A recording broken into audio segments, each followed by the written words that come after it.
Luffy sudah menunjukkan seberapa besar tekadnya di hadapan Kaido. So, apakah momen ini akan menjadi peringatan bagi Kaisar untuk tidak lagi meremehkan para bocah-bocah dari generasi baru ini? Selamat datang di Anime Review, dan kali ini kita akan membahas seputar manga One Piece chapter 1002.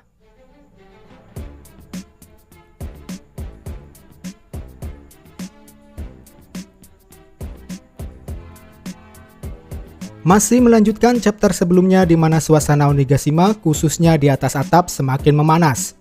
Dua belah pihak sudah saling membalas serangan satu sama lain. Sama seperti sebelumnya, isi cerita minggu ini juga sepenuhnya memfokuskan pertarungan di antara Yonko melawan generasi terburuk. Kaido memulai cerita One Piece 1002 ini dengan sebuah serangan yang cukup merepotkan. Untungnya serangan tersebut berhasil dihindari. Lau menggunakan room untuk berpindah ke tempat yang lebih aman. Dengan kemampuannya itu, Lau sepertinya diuntungkan dengan keadaan. Ia cukup menerka kemana arah serangan akan muncul, dan kemudian teknik roomnya bertindak sebagai alat untuk ia berpindah-pindah. Tak hanya dimanfaatkan untuk bertahan saja, Lau juga memanfaatkan teknik ini untuk menyerang. Semuanya bisa kita lihat dari keseluruhan chapter minggu ini. Sementara itu dari sisi duo Kid Pirates, kita bisa saksikan di sana Killer sempat mengkhawatirkan kaptennya. Sambil melompat-lompat dan menghindar serangan Kaido, Killer mempertanyakan keadaan Kid. Memang serangan Kaido tadi berhasil meluluhlantahkan atau menghancurkan kumpulan logam-logam yang dihasilkan dari kemampuan buah iblis Kid. Namun, apalah artinya jika serangan itu hanya sekedar menghancurkan formasinya saja tanpa berefek pada Kid atau melukai Kid. Nah, selanjutnya dari sisi duo bajak laut topi jerami. Seperti biasa, Luffy langsung bergerak cepat menuju Kaido tanpa mempedulikan serangan tadi. Ia sudah siap dengan serangan baliknya dan seketika menghajar telak tubuh Kaido menggunakan Gomu Gomu no Kong Rifle. Sayangnya tak seperti teknik sebelumnya, serangan Luffy kali ini masih belum seefektif Red Rock-nya. Yang menarik perhatian saya justru datang dari sisi Zoro. Seperti yang kita lihat, ia begitu tenang mementahkan serangan Kaido menggunakan pedangnya, seakan-akan serangan Kaido tadi tidak cukup untuk mengejutkan Zoro. Padahal seburuk-buruknya serangan itu tetap saja dihasilkan dari seorang kaisar yang tentunya punya daya hancur yang sangat besar. Raut wajah Zoro juga diperlihatkan dengan ekspresi yang seolah-olah sudah dipenuhi oleh rasa marahnya yang luar biasa. Mungkin saja hal ini memang sengaja Zoro tunjukkan pada Yonko bahwa ia sudah menutup rapat-rapat kekhawatiran dan ketakutan terhadap apa saja yang akan dikeluarkan para Yonko, entah itu berkaitan dengan intimidasi maupun kekuatan mereka. Nah, sampai sini kita bisa saksikan sendiri bahwa para generasi baru ini masih bisa menghindari serangan Kaido. Sepertinya hal ini bisa mereka lakukan karena pengaruh wujud naga Kaido yang berukuran besar. Kelima tokoh ini sangat mudah bergerak secara random untuk menghindar maupun menyerang. Di sisi lain, Kaido dengan wujud naganya cukup sulit untuk bergerak. Meskipun saya yakin serangan-serangan yang Kaido keluarkan mempunyai daya hancur yang sangat besar. Form naga ini juga memberikan kesempatan bagi Luffy dan yang lain untuk menyerang dari segala arah. Setelah tinju Luffy mampu mendarat di tubuh Kaido, kini giliran Kid yang mencoba untuk membanting naga Kaido dengan teknik Gibson Slam-nya. Kemudian disusul Lau yang berpindah mendekati Kaido untuk mencari letak jantungnya, untuk kemudian dalam tanda kutip melakukan operasi menggunakan teknik Gamma Knife-nya. Teknik-teknik yang dikeluarkan ketiga kapten ini memang cukup rapih. Mereka bertiga silih berganti menyerang tanpa ada perselisihan atau saling berebut. Namun sayangnya serangan yang sangat terorganisir ini masih belum mampu mengoyak sisik naga Kaido. So, sebegitu keraskah kulit Kaido sehingga diperlukan kemampuan atau teknik khusus untuk mengoyaknya? Ya, dari apa yang sudah kita saksikan, memang salah satu keunggulan Kaido dengan form naganya adalah ketebalan dari kulitnya. Hanya ada satu orang di masa lalu yang berhasil menebasnya, yaitu Oden menggunakan pedang Enma.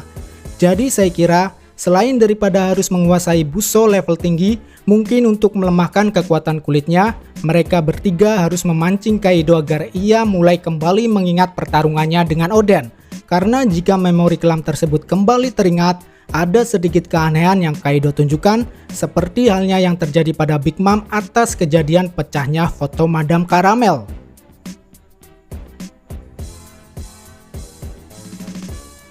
Setelah ketiga kapten ini saling bergantian menyerang Kaido, kini giliran Killer dan Zoro yang coba untuk memamerkan tekniknya masing-masing.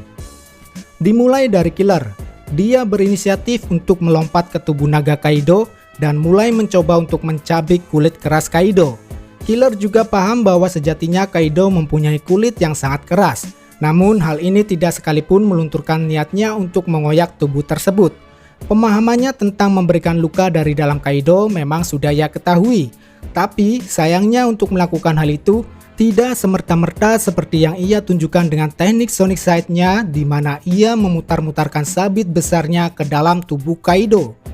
Memang serangan Killer tersebut sedikit membuat Kaido mengerang, tapi masih belum memberikan efek yang berarti.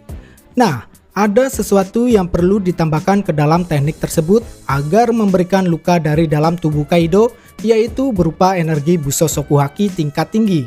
Saya kira jika hal ini dilakukan, kemungkinan besar serangan Killer akan memberikan luka yang cukup fatal. Nah, setelah percobaan Killer gagal, sialnya ia harus menerima serangan dari Big Mom. Sang Yonko wanita ini memberikan serangan kejut berupa petir. Big Mom bahkan sudah mewanti-wanti Luffy dan yang lain bahwa mereka tidak akan bisa kabur dari teknik yang ia namai Indra ini. Ya, petir memang suatu kekuatan yang sangat merepotkan. Namun sayangnya kekuatan tersebut tak akan sama sekali berpengaruh pada Luffy yang merupakan manusia karet. Nah, kemudian kondisi Killer setelah menerima serangan Big Mom cukup mengkhawatirkan. Ia seketika jatuh dari atas dan Kaido mencoba untuk menghabisinya. Beruntungnya saat itu Luffy sudah siap dengan teknik Rhino Snyder-nya guna menghujam wajah Kaido yang seakan-akan sudah siap menerkam Killer, sehingga saat itu juga nyawa Killer berhasil diselamatkan. Harusnya setelah kejadian ini Kid akan merasa berutang budi pada Luffy. Well, setelah peristiwa ini barulah si pendekar pedang topi jerami mulai memamerkan kekuatannya kembali. Ia dengan santainya menyuruh Law untuk memindahkannya ke atas. Lagi-lagi Law menunjukkan kekesalannya, tapi meski begitu, Law mau tidak mau harus menuruti permintaan Zoro. Ya, boleh dibilang kemampuan Law dalam pertarungan ini mempunyai pengaruh yang sangat besar karena tekniknya mempunyai jangkauan yang sangat luas.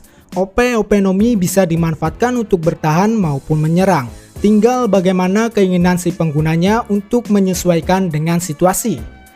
Nah, setelah Zoro berada di atas, ia kembali menirukan teknik Yemon untuk memotong nafas api Kaido yang sebelumnya diarahkan pada Luffy, dan selanjutnya disusul teknik Itoryu Flying Dragon Blast untuk menebas Kaido.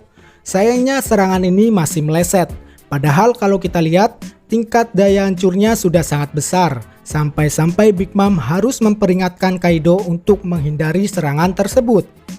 Ya, pada akhirnya Zoro pun bernasib sama seperti Killer yang terkena petir Big Mom. Tapi setidaknya dengan teknik ini, Zoro berhasil membuat Kaido terkejut dan harus kembali merasakan aura kehadiran Oden melalui pedang Enma yang saat ini digunakan oleh Zoro. Kedepannya, pertarungan dua pihak ini akan semakin menarik. Dua Yonko ini sudah mulai mempertimbangkan kekuatan atau kemampuan para generasi baru ini. Jadi tidak ada lagi waktunya untuk bermain-main bagi Yonko. Nah, setelah melihat pertarungan yang sangat ciamik ini, saya cukup terkejut dengan adanya kerjasama yang apik dari Kaido dan Big Mom. Dua monster ini memang sama-sama mempunyai ego yang besar, tapi ketika Kaido berada dalam situasi sulit, Big Mom muncul dengan teknik-tekniknya untuk menolong Kaido. Bahkan ucapan-ucapan Big Mom tak jarang muncul untuk memperingati Kaido. Hal ini tentunya bukan menjadi pertanda baik bagi Luffy dan yang lain. Kerjasama tim memang sangat diperlukan untuk memenangkan pertarungan ini. So, seperti yang sudah sering saya singgung di pembahasan-pembahasan sebelumnya, bahwa perang ini tidak hanya mengandalkan kekuatan semata. Ada faktor-faktor lain yang harus disertakan untuk memenangkan pertarungan ini.